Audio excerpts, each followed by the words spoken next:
This week on the Lectures in History podcast, Boston College communications professor Michael Serrazio explores how baseball connects Americans to their past and culture.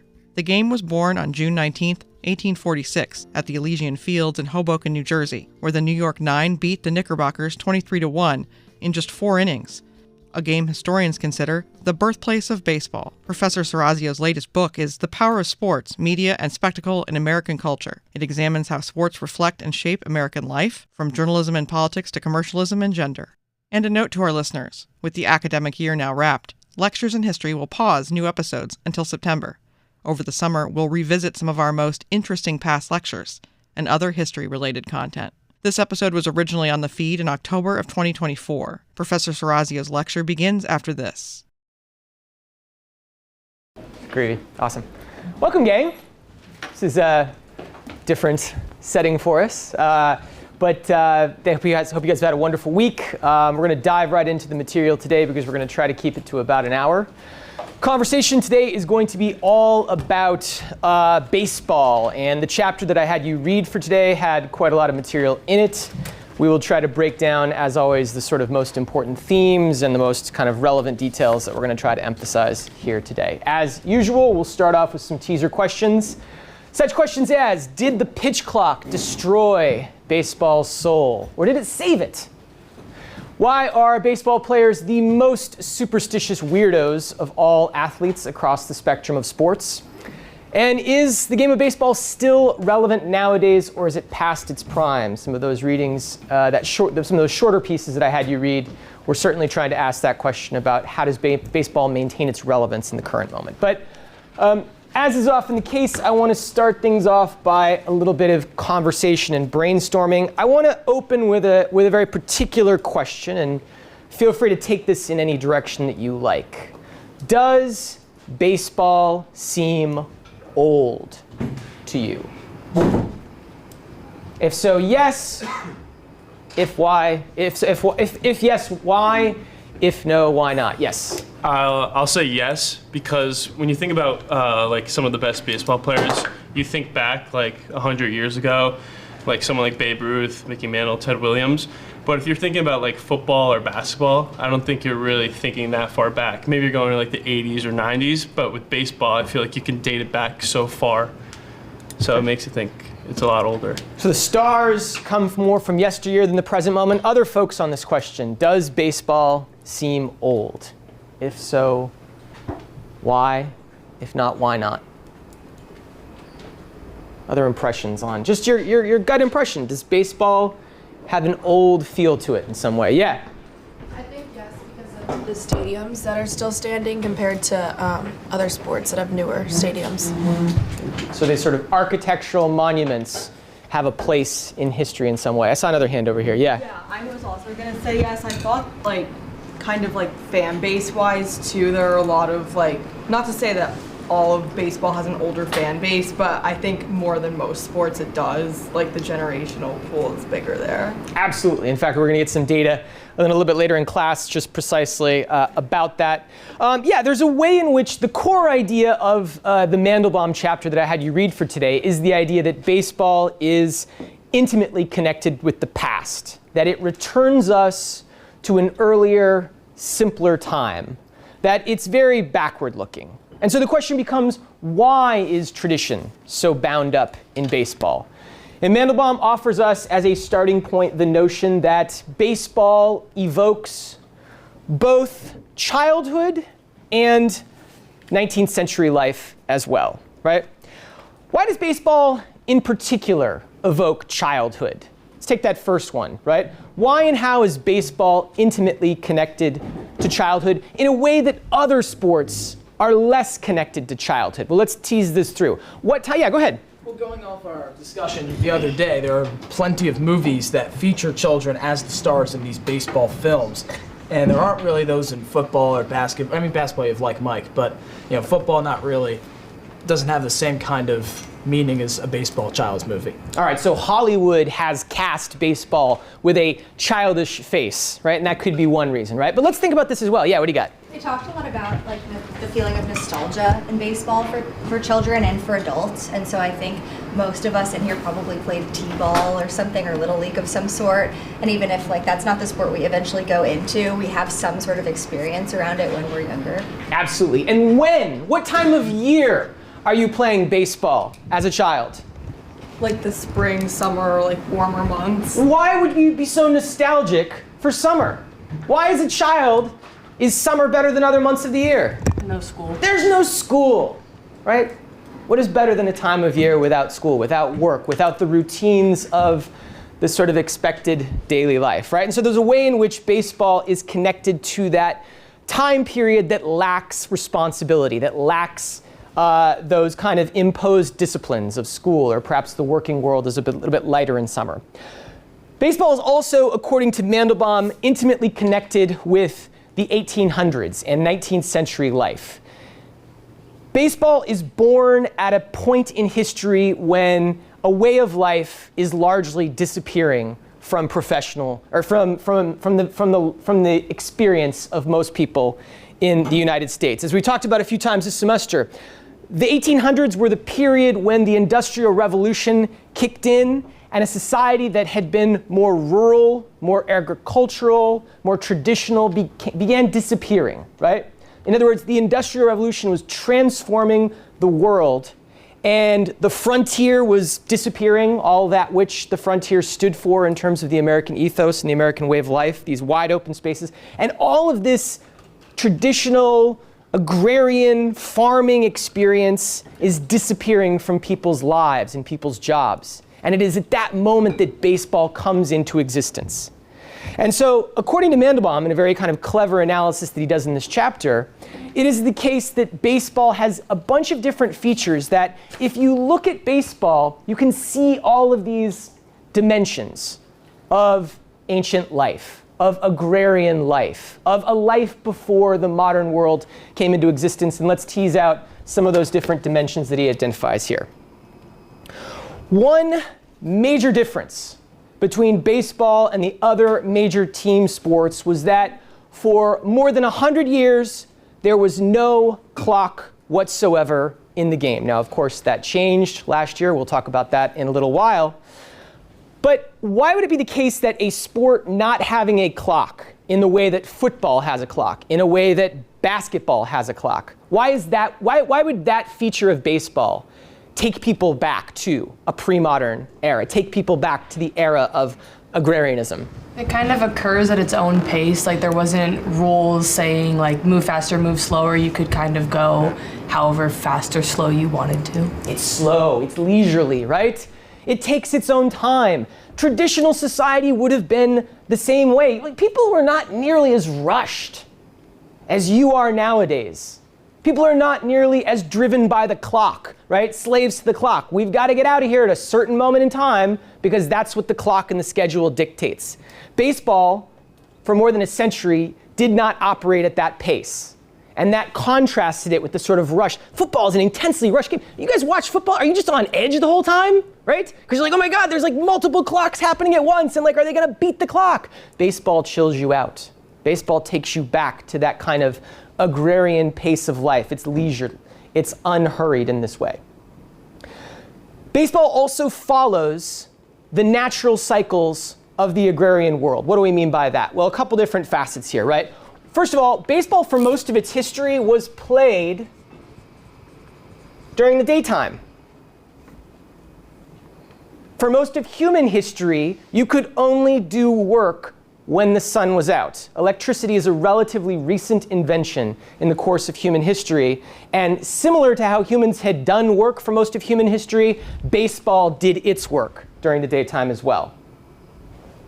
What else about baseball? Why is it that the seasons of baseball correspond with the natural world, correspond with the farming world? Why is it that baseball, in terms of its seasons, offers a metaphor for agrarian life? They play during the longest days of the year, so there's more light. Okay. They play during the longest days of the year. What else about the seasons that baseball mirrors the farming world? You couldn't really play during the winter, similar to when you couldn't farm. Exactly. When does baseball start? In the spring, when the natural world is coming back to life, When does baseball finish in the fall, where everything dies slowly, right? Precisely like the natural world as well, right? And also okay, so the seasons, right? But where is baseball played in the winter? Where historically do players play during winter months? Oh, like Central America and the South. Exactly, right? What else flies south in winter? Like birds. Birds! Yeah. Baseball players are like birds. They fly south in winter when the weather does not permit them to play during the frigid New England winters like we endure here. So the cycles of baseball mirror this kind of agrarian farmland experience. Secondly, the spaces in which baseball takes place could be described as pre-modern or traditional in some way. What is it about the spaces of baseball? Like when you look at those pictures on the right there, how is it that those evoke the traditional way of work? How is it those aesthetically bring us into the sort of things that people did for most of human history? The grass is kind of kept, definitely mirrors a farm and how you have to cultivate it really specifically. What is the texture, the surface of baseball played on? Grass and dirt. Farmland textures, agrarian textures, right? It reproduces for us the aesthetic of the ancient world and how people did their work at that time. Think about the names of where baseball games are played. Fenway Park, Wrigley Field. These are all meant to sort of induce some feeling of baseball being agrarian in some fashion. Another way, and this is a little bit trickier point that Mandelbaum's getting at, but let's see if we could try to make sense of it. There's a way in which baseball stadia and the fields that players of baseball play on are not standardized like other sports. What are some examples of that? First of all, what do we mean when we say that baseball spaces are not standardized compared to other sports? I think every park has different dimensions from one another. Exactly, right?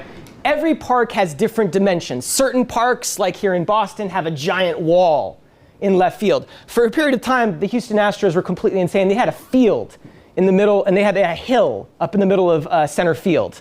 And they actually had a flagpole on the field of play, which was, fans were always worried that some center fielder was going to just clock his head out on that pole. Anyway, point being is that these non-standardized spaces that baseball is played in are similar to the non-standardized architectural designs of the pre-modern world. Back in the era of farming and the agrarian kind of landscape, do you think people came home to villages that were built like that? Cookie cutter housing, track housing in that way? No. Each unique space that people found themselves in was different based upon the local region, the local flavor, right?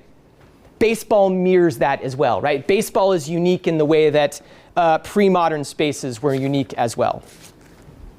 Mandelbaum also talks about how baseball has certain tools and certain skills that map onto the natural, ancient, agrarian, traditional world.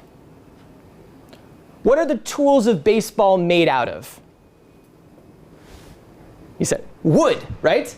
Wood, leather. Where does leather come from? The animal kingdom, right? So baseball, the materials of baseball are drawn from the natural world, or drawn from the agrarian world, right? What kind of skills do you need in baseball that are different from other sports? A certain habit of mind, a certain sense of reflexes.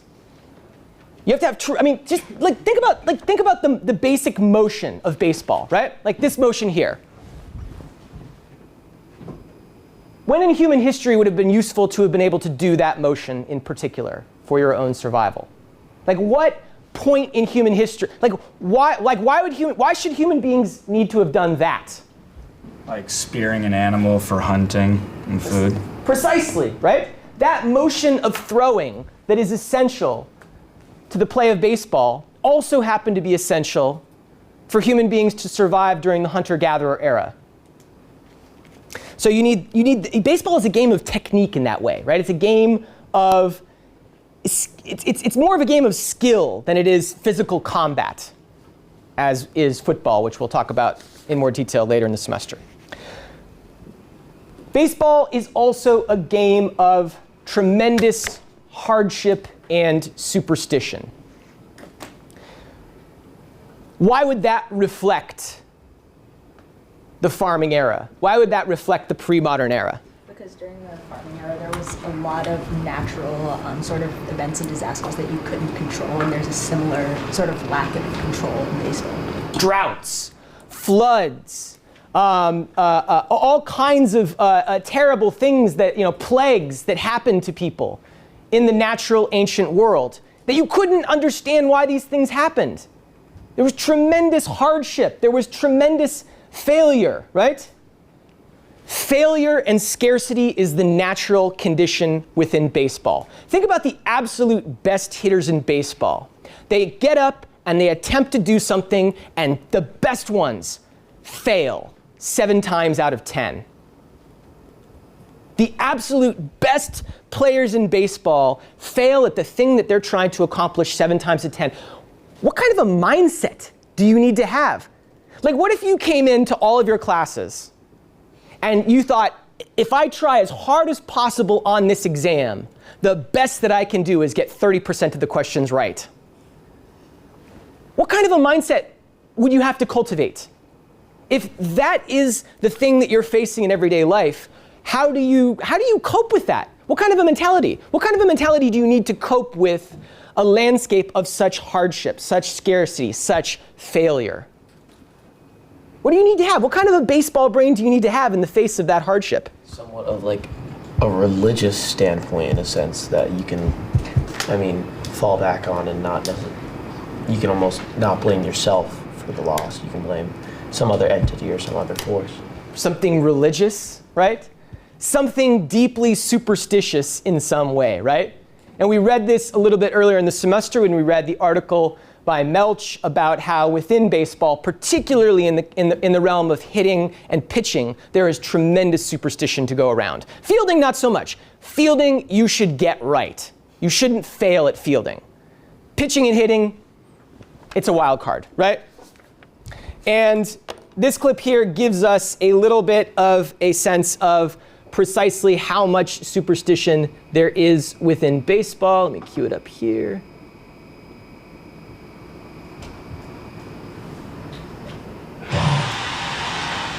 Get them on!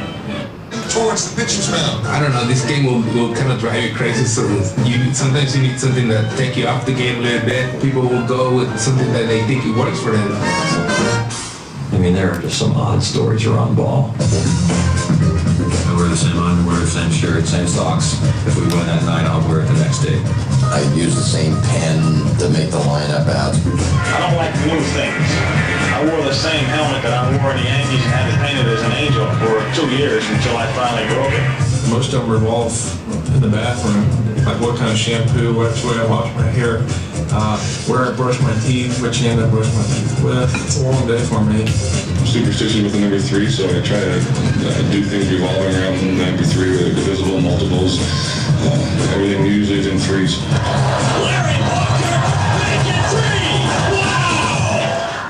And even if players aren't superstitious, they know someone who is. Just he had really superstitious about his bats. He'd take his bats home and he'd sleep with his bat in his bed. And I remember always hearing late bugs eating chicken before every game. I was never really a big fan of chicken anyway, but I couldn't believe that he could do that.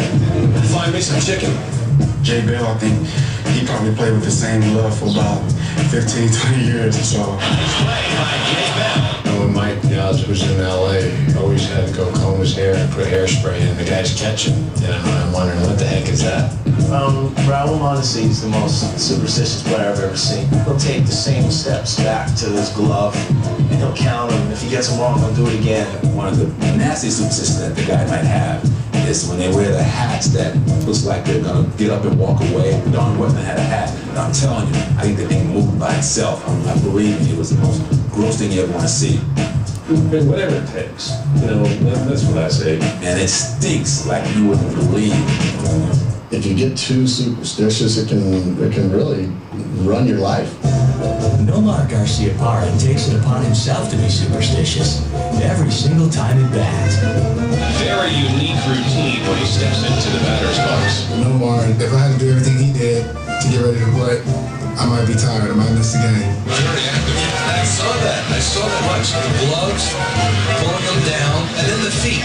Bing, bong, bing, bong. This is textbook obsessive-compulsive disorder behavior. And I say that with admiration as someone who suffers from textbook obsessive-compulsive disordered behavior, right? This is the habit and a mindset of individuals who cannot control the larger fate of the world that is put upon them. And so they're just resorting to these tricks and these superstitions and these taboos in order to get through it. That is a mentality that you need in baseball in order to persevere with all of the failure that you will face, particularly across a long season. 160 games is a long time. If you get too down too fast, you will not be able to make it through the long season. Similar, you need to get through the long season of the farmland. Lastly, in terms of these parallels that Mandelbaum identifies for us, he talks about baseball having a certain kind of character archetype. The rugged individual, the kind of cowboy, the farmer, the homesteader in American history. Tough, stoic, independent, self-reliant, requiring tremendous courage to get up there and do the job that you're called to do because you know that you alone are the only ones who can do that job. Let me offer you a hot take in the form of a question. If I say to you, baseball is not a team sport, how is it that we can argue that baseball is not a team sport? C-SPAN's Lectures in History podcast continues in a moment. Now back to C-SPAN's Lectures in History podcast. If we could say baseball, unlike football or hockey or other forms of team sports, baseball is not a team sport like those other sports are. How might we make that argument? It's kind of very individualized. Like you have the pitcher facing the batter, whereas other sports like hockey and football, you have passing and stuff like that, but can't really do that besides maybe like double plays or outfield assists or something. Okay, absolutely. You want to add to that? I was just saying, like, no one can go up there and hit the ball for you. You have to do it yourself. It's just you in the box versus the pitcher. Just you in the box facing your fate? Saw your hand as well? I was going to say that if you look at where the play went wrong, you can point to exactly who made the error. Whereas in like football, all the team is coming together at once and there's so much motion and kind of interactions that you don't know what happened except the team fell apart, rather than baseball, the individual player fell apart. Exactly. Baseball is a series of individual actions that are coordinated into a kind of quasi-team goal, right? Baseball, you can reduce almost every single thing in baseball to an individual's responsibility, and you can tally it based upon that, right? Baseball is a series of one thing happening at a time in a way that it's not like sequenced like other sports. There are a few plays, a double play, right?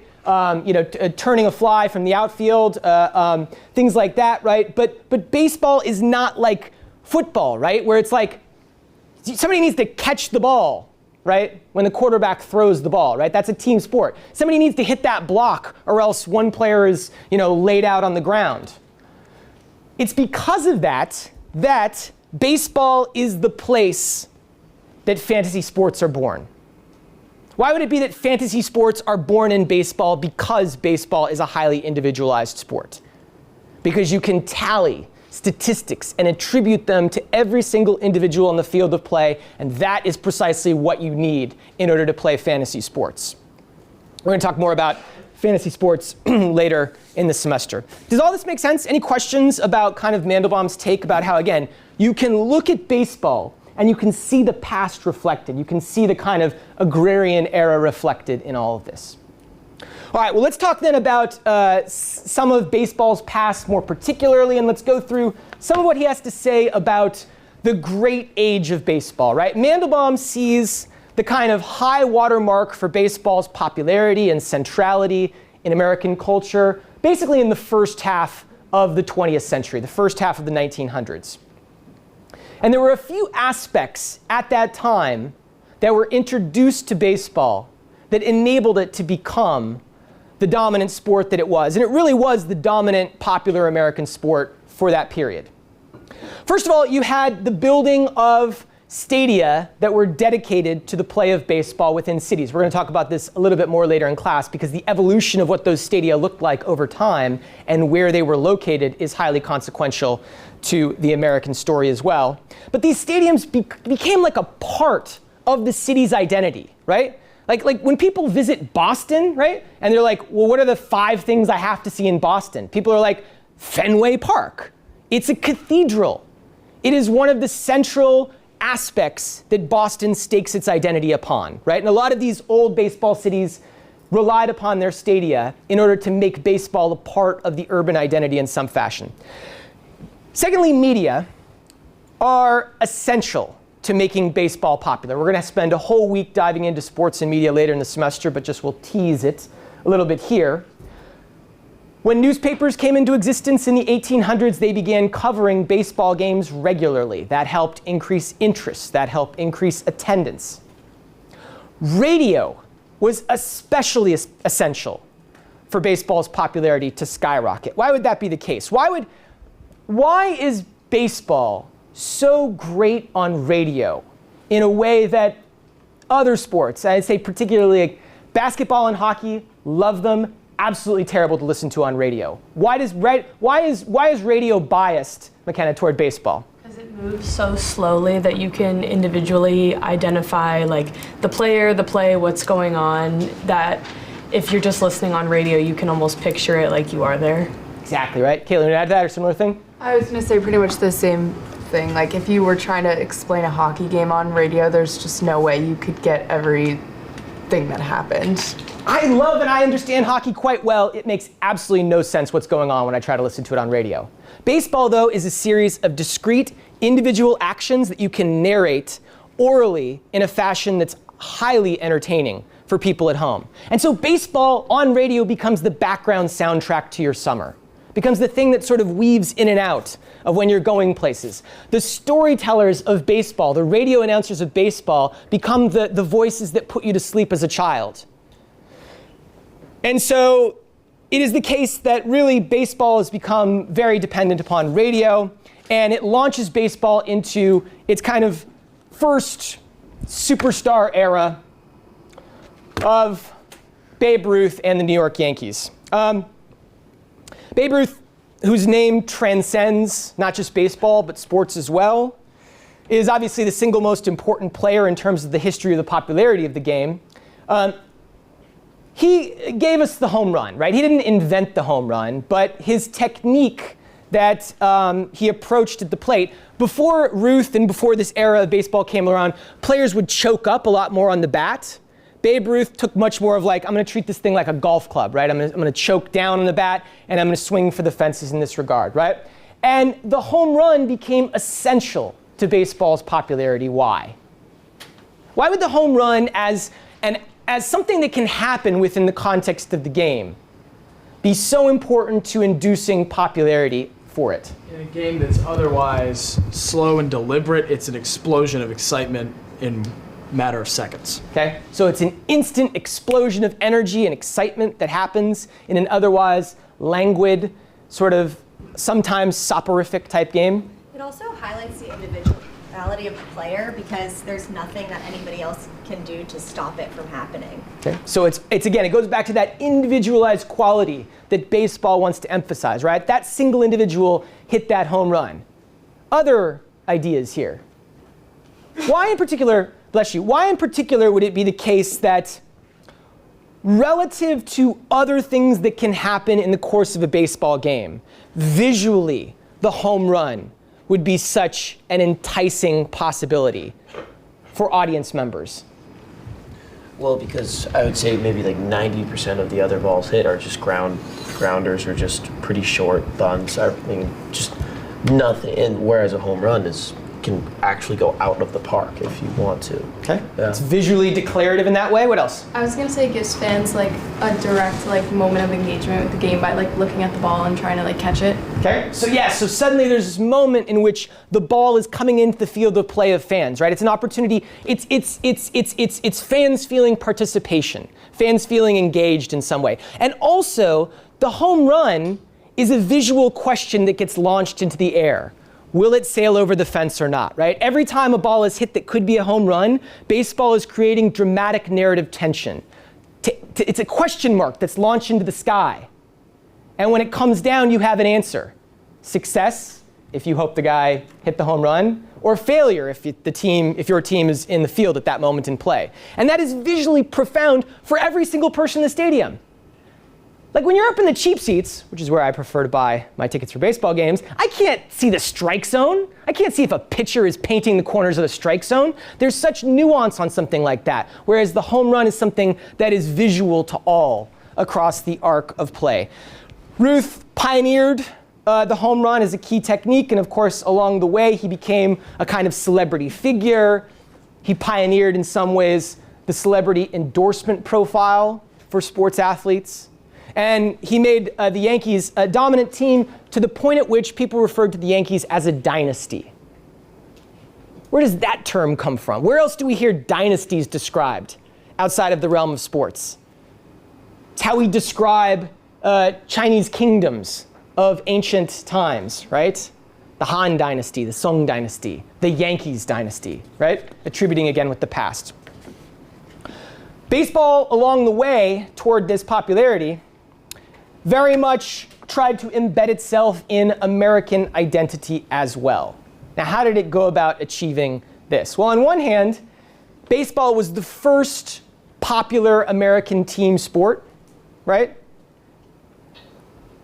Why is it, to go back to when baseball is played in the summer, why is the summer an advantageous time for baseball to play in order to capture the nation's attention? More people have off from work, so they might have more time to go to games. Okay, so you've got flexibility on the part of children and parents alike to be able to attend games. Also, other leagues are not playing at that time, right? Like the other major sports leagues, and of course, as soccer has grown in popularity, soccer is cutting in on baseball's time in the summer. We'll talk about that later in the semester, right? But baseball has the national stage all to itself for the most part in summer. This is why, by the way, as the NBA and the NFL, NBA especially, has gotten savvier about making its off-season trade deals a big headline story, guarantee you that this pisses off Rob Manfred. Because every single headline that is given over to the NBA in July is a headline that is not dedicated to what is happening in baseball in terms of it being the premier signature sport, right? But baseball has also had a few particular aspects that has intertwined us with a national identity. Let's give a couple of examples here. First of all, baseball is the sport where the national anthem first begins to take shape as a ritual, as a custom, as part of the spectacle of how a game will unfold. On opening day and in the playoffs, right? You guys see those banners there that are hung out around stadia? Why are those banners not green and yellow? This isn't Brazil. Why are those banners not black, yellow, and red? This isn't Germany, right? Those banners are red, white, and blue because it is baseball's attempt to wrap itself in the flag in a strategic way. Other examples. Who throws out the ceremonial first pitch at the beginning of each season? What individual historically often throws out the very first pitch of the season?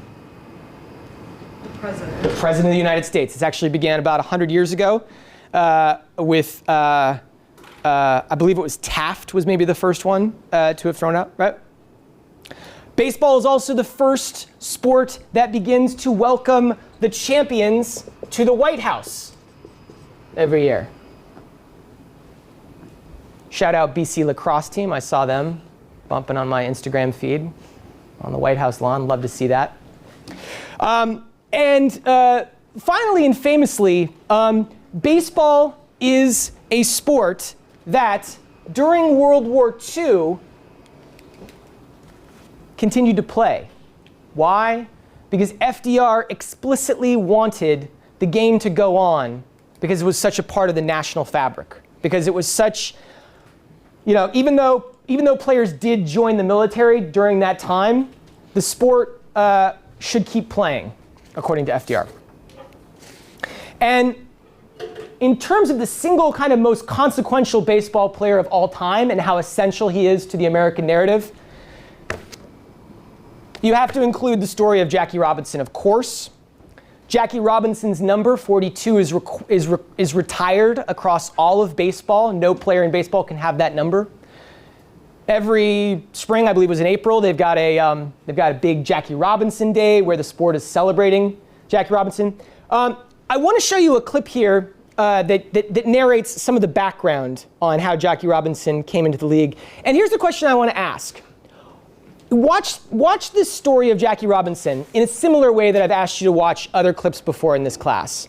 And the question I want to ask is, why is baseball's honoring of Jackie Robinson a self-serving thing? In other words, by celebrating Jackie Robinson, what does baseball also celebrate about itself?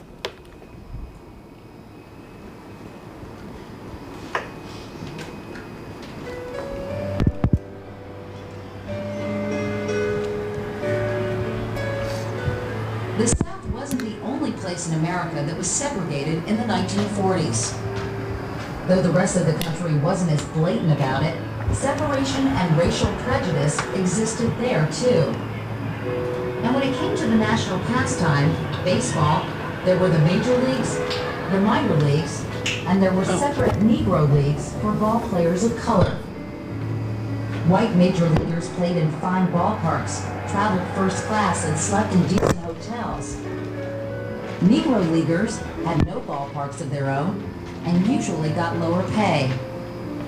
Equipment was shabby, the travel brutal, and blacks almost always had trouble finding hotel rooms or restaurants. One white man who understood how wrong it was to keep baseball segregated was Branch Rickey, general manager of the Brooklyn Dodgers. He knew that black ball players were a pool of inexpensive talent and were enthusiastic about playing in the major leagues. Rickey knew they would bring in a whole new audience. He decided he was going to change baseball. I was convinced then that there was a timeliness about it. After waiting 100 years, these people legally free, not spiritually free, never morally free. But if the right man and ability on the field and with control of himself off the field, if I could find that kind of a man, the American public would accept him. And then Branch Rickey found Jack Roosevelt Robinson. Jackie Robinson had earned letters in 4 sports at UCLA. He had done well in school, and he had always stood up for his beliefs. As an officer in the Army, Robinson had once refused to move when a driver asked him to sit in the back of a bus. Rickey was impressed. He invited Robinson to New York City and told him he wanted him to break baseball's color line. But he had to promise to hold his temper and not to fight back, no matter what happened. I'm certainly delighted with my contract, and I'll certainly do my very best on the field. I'm very sure you will. On April 15, 1947, Jackie Robinson batted in Brooklyn for the first time as a major leaguer. The question I opened with.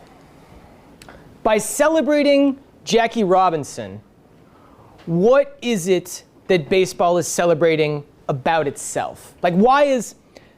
I'm not asking you to be cynical about Jackie Robinson. He is, not the object of our cynicism here. Rather, why would baseball strategically celebrate Jackie Robinson as much as it does? What purpose does that serve? What benefit does that afford? Jefferson? Well, it's essentially masking it's essentially putting the focus away from its racist background and trying to say, like, hey, look, we are a very equal league. And then it kind of gets the listeners, the viewers, to forget about its horrible, tragic, racist past. Okay, very much on the right track there, yeah.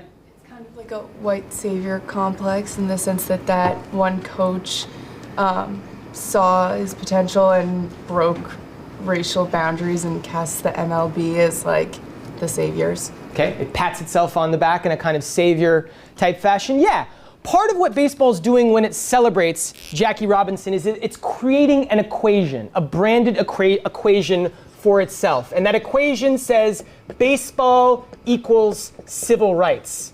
Baseball equals equality. Baseball equals the triumph over racism in American society. So if you believe in and support civil rights and equality, if you are anti-racist, what should you also be? You should also be a baseball fan, right? In other words, baseball is patting itself on the back when it pats the back of Jackie Robinson in this regard. It shows this kind of post-racial narrative that somehow America triumphed over racism because of baseball, right? And Jackie Robinson did indeed shatter a number of myths that were perpetuated about black players at that time. Myths that included fans won't show up to watch black players. Not true. Baseball set attendance records the first season that Jackie Robinson played. That teammates would not want to play, white teammates would not want to play with Jackie Robinson. Not true. Teammates were delighted to play with him because it also answered the question, could these black players even be good enough to play with white players? Yep, Rookie of the Year, Hall of Famer, one of the all-time greatest players, right? Jackie Robinson is absolutely deserving of all of the accolades that he receives. But don't forget what baseball is trying to convince us of in celebrating Jackie Robinson in the way that it does. Now, what is this? And this is particularly relevant, and Jefferson may have been pointing this a second ago, right? When what is baseball in celebrating Jackie Robinson trying to also cover up for, perhaps, in our current moment? C-SPAN's Lectures in History podcast continues in a moment. Now back to C-SPAN's Lectures in History podcast. The current state of the racial population of professional Major League Baseball players. Now you can see there, and that's a little hard to see, right? But the blue line on that chart represents the share of African Americans that play Major League Baseball. And as you can see, from when Jackie Robinson has his first at-bats through to about the mid-1970s, the share of players in the major leagues grows to about, it peaks out around 20% or so at that time. And it has plummeted in the years since. Now it stands at about 5 or 6%, depending on how you want to count it, right? Baseball has a huge challenge on its hands in terms of figuring out how to reignite the popularity of the sport with young African American players. At the same time, as you can see from that chart as well, you have had a steady growth of players from the Latin American world, right? A huge growth in that. The largest feeder country for Major League Baseball is the Dominican Republic. And there was a very interesting detail, but I find it nonetheless revealing in terms of international affairs, immigration, things like that, which is that why is it the case that, as Mandelbaum points out, historically Dominican players have been fairly impatient when they get up to the plate? Why is it that stereotypically, historically, within the lore of baseball, many Dominican players will swing at anything near the strike zone? Why would there be some pattern there? Particularly thinking here about immigration, thinking here about the hopes to make the major leagues. Why would you be an impatient hitter and you would swing at anything within the strike zone if you are hoping to make the professional ranks? Any insights on this? This might be a nuance a bit too far. There's a phrase, according to Mandelbaum, within the Dominican Republic. You can't walk off the island. What do you mean by that? Why would that help us answer this question? Like, when they get there, they want to make like a big impression. Like, on who? On like the fans and on like the whites. I don't know like the right way to say that. Scouts. Yeah. Scouts. Do scouts come down to the Dominican Republic to see whether or not a player has a really good sense of the strike zone? No. Scouts come down looking to see whether a hitter can mash. And that means, according to Mandelbaum, that there's this pattern, right? a way of, if you want to make the major leagues, if you want to use baseball as a leverage out of socioeconomic blight, you will swing at anything possible in order to grab the attention of those scouts. Does that make sense? Cool. One last aspect of this period that Mandelbaum is highlighting here that takes us up to really like from the first half of the 1900s to like the 1950s that we begin to see happening in the 1950s is westward expansion of the game. Most famous move of a franchise of all time is when the Dodgers move from Brooklyn to Los Angeles. But there's a whole other teams who follow that same pattern and move westward, move to California. When expansion of teams happens, where do they usually expand? The Sun Belt, the South, the West. Why is that a metaphor for America itself? I don't know if I'm totally right here, but when they were building the railroads and stuff to go across America, it was kind of that idea of like westward expansion, expanding the nation as a whole. Precisely, right? Yeah. It is a concept that we will analyze and critique later in the semester, concept of manifest destiny, a kind of ideology of colonization, exploitation, and the westward migration of white settlers across the continent to the subjugation of Native American populations. So as baseball teams moved west, you saw a parallel in American history in that regard. Does all that make sense? All right, let's take it up to the current day and try to tie it together and wrap it up here. What is the story of the current day? Well, the story of recent decades has been a story of tremendously escalating salaries. As you can see, the average salary in 1945 was about $45,000. In 2020, the average major league salary was $4 million.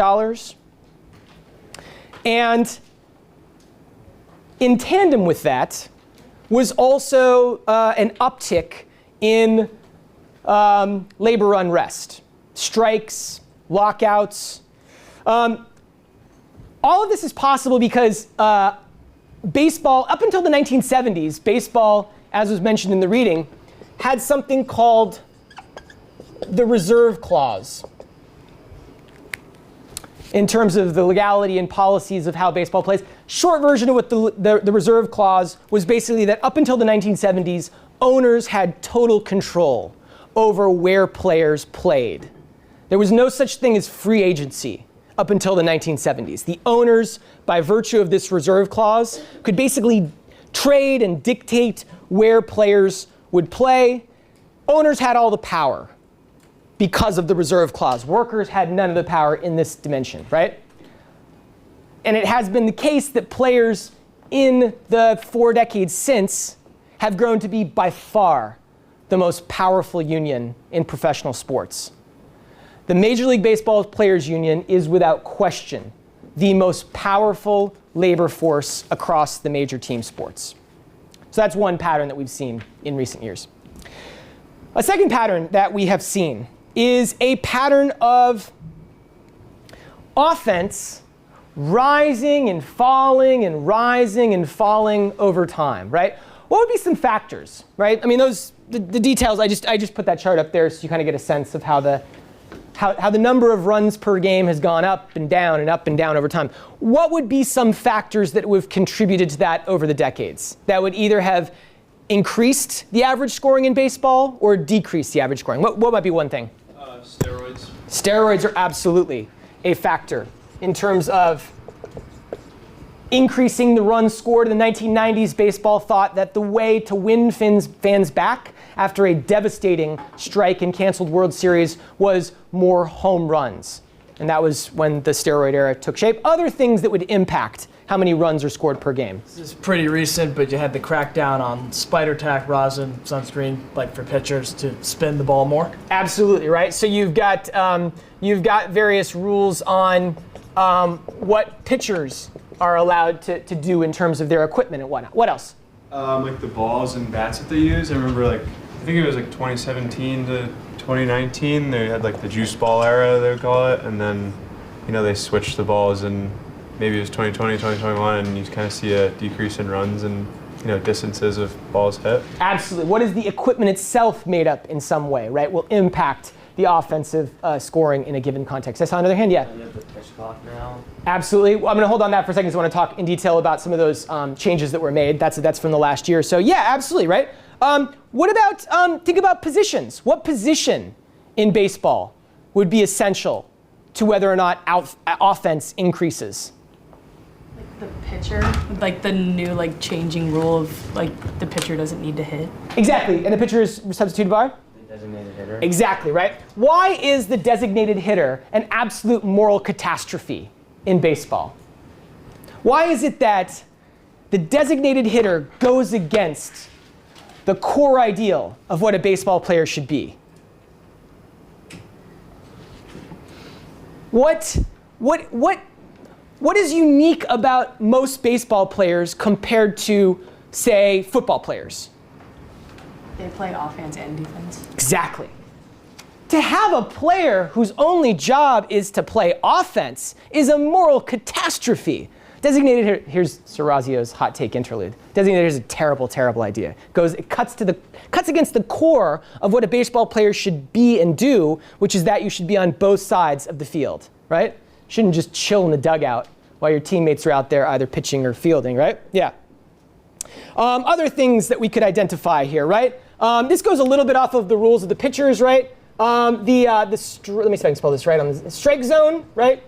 How large or small the strike zone has varied over time, and that too has determined how much offensive scoring takes place.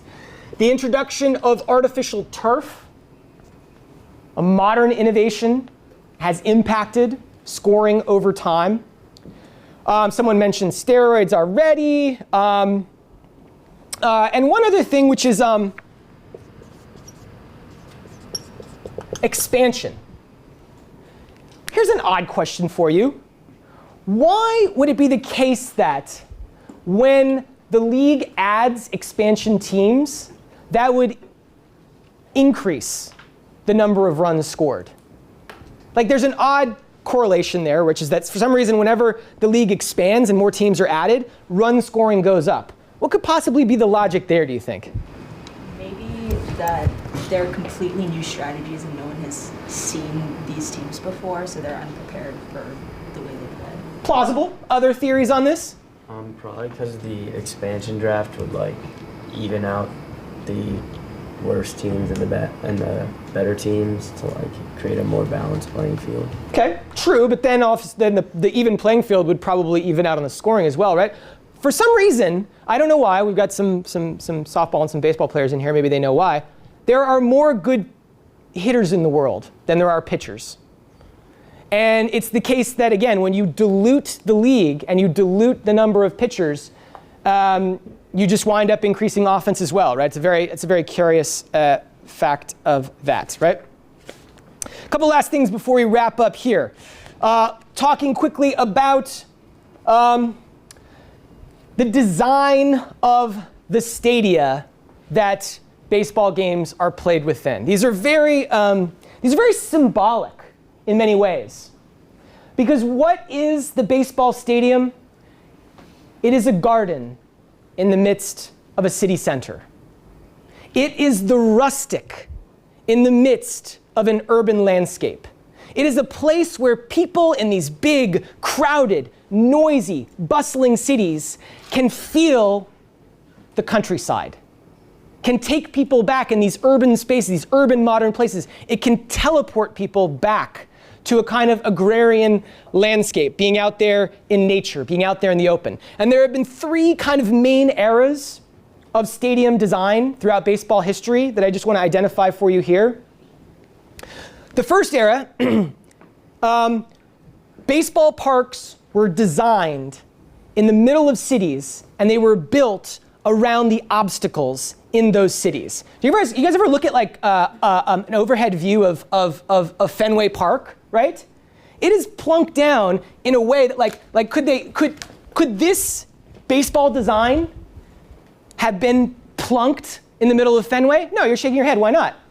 Well, I mean, it's just like the way everything's arranged. Like the city was already there before the turf was, and so they had to find a way to make it fit. They had to find a way to make the stadium fit into the city as it already existed, right?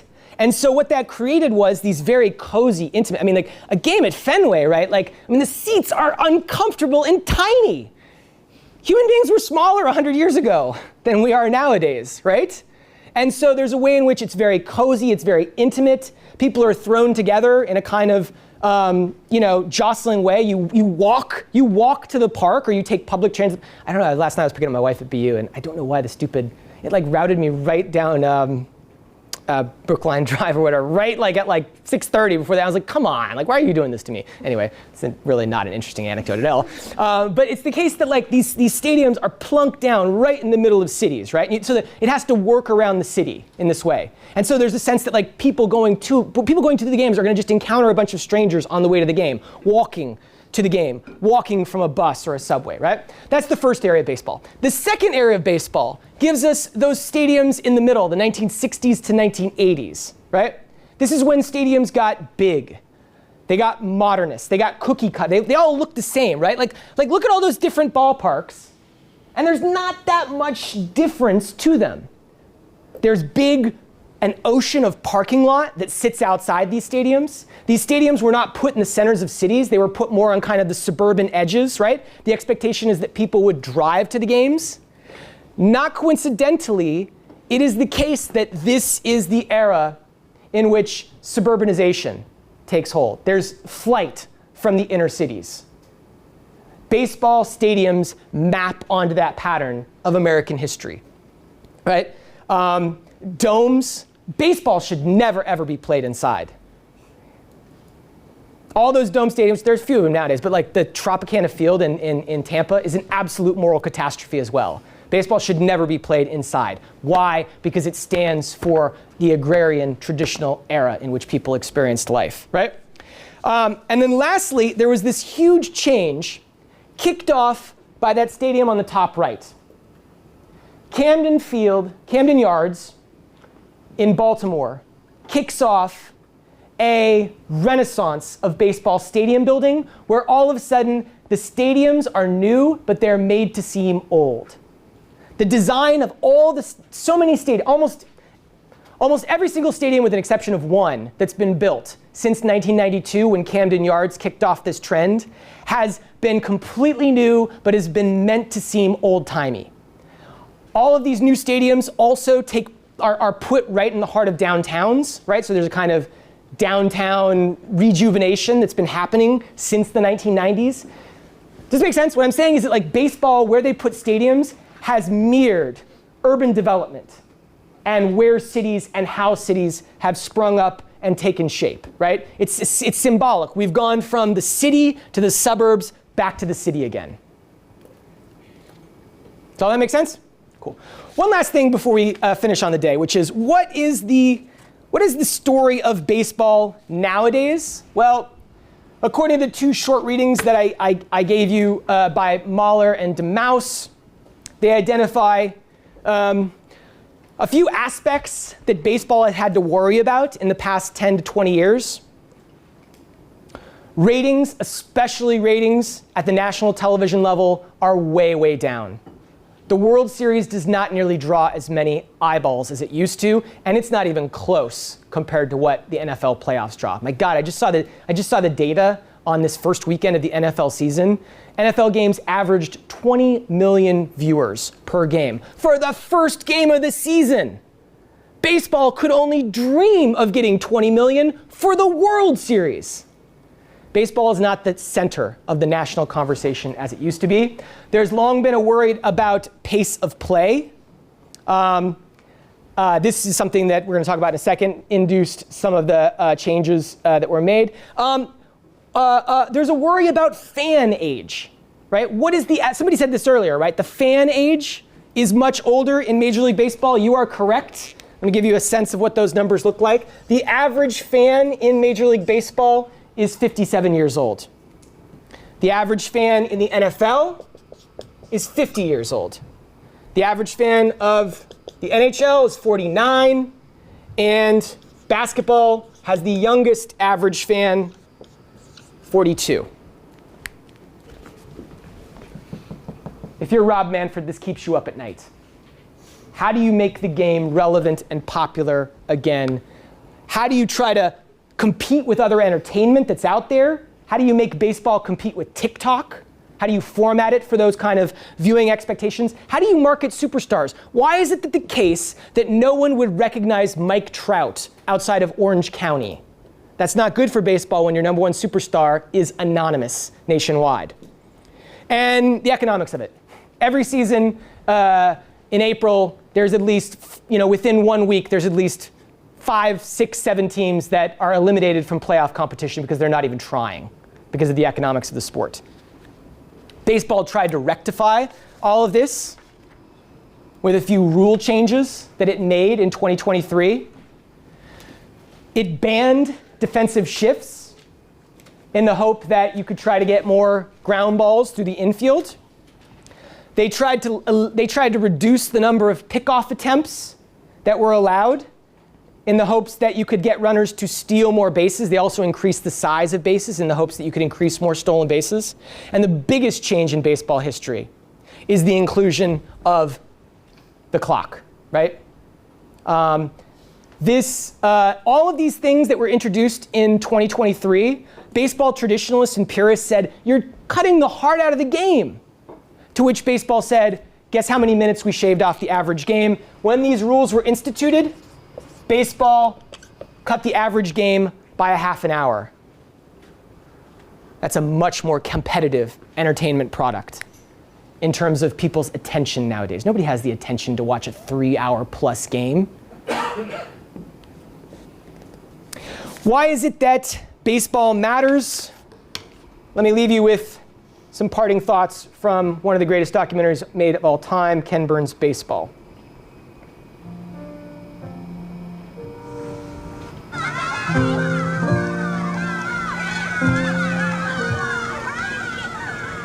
The idea that home plate has a little roof. A little roof, it has a little roof. It's a little house. It brings us back to where we're safe and where we care and where we're cared about, where we're loved. Coming home on a baseball diamond's pretty darn dramatic. You feel immense relief to have gotten out of all those hazards out there. Between first and third is hazardous territory. And then third home is joy. You're out of trouble, you're coming back and you're running toward the home team dugout. You can see them, and they're all grinning, and they're glad to see you, and their arms are out, and you come across that thing. It's pretty big league stuff.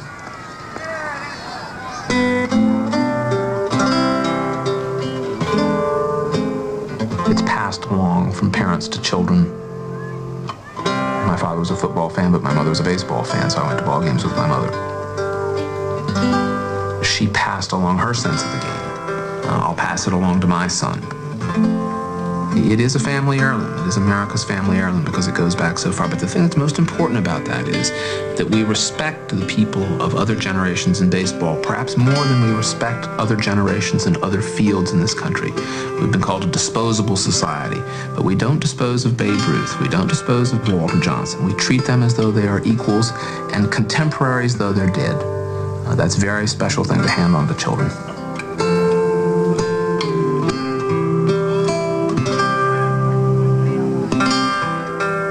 Baseball, because of the sense of its continuity over the space of America and the time of America.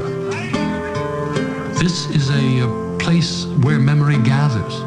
It's a place that we can return to. And it's a place that we can even imagine existing in the future. I think we have some hope that baseball might look like baseball 100 years from now. A final memory for you.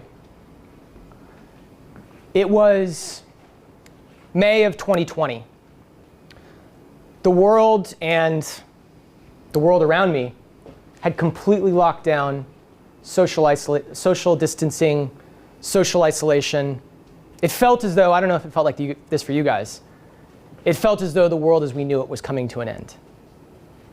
And that we were all alone, separated from each other.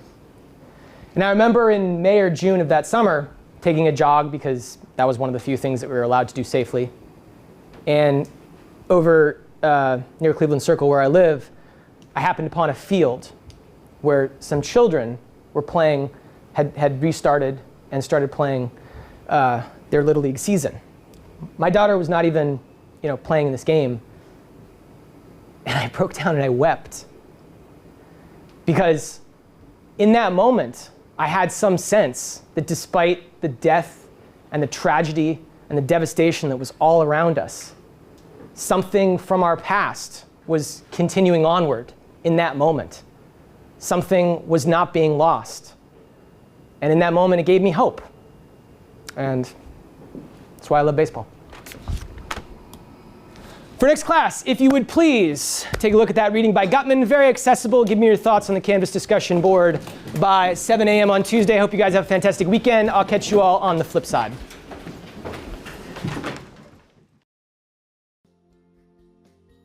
If you enjoyed this episode of the Book Notes Plus podcast, you can find all the episodes wherever you get your podcasts. Lectures in History will be back next week.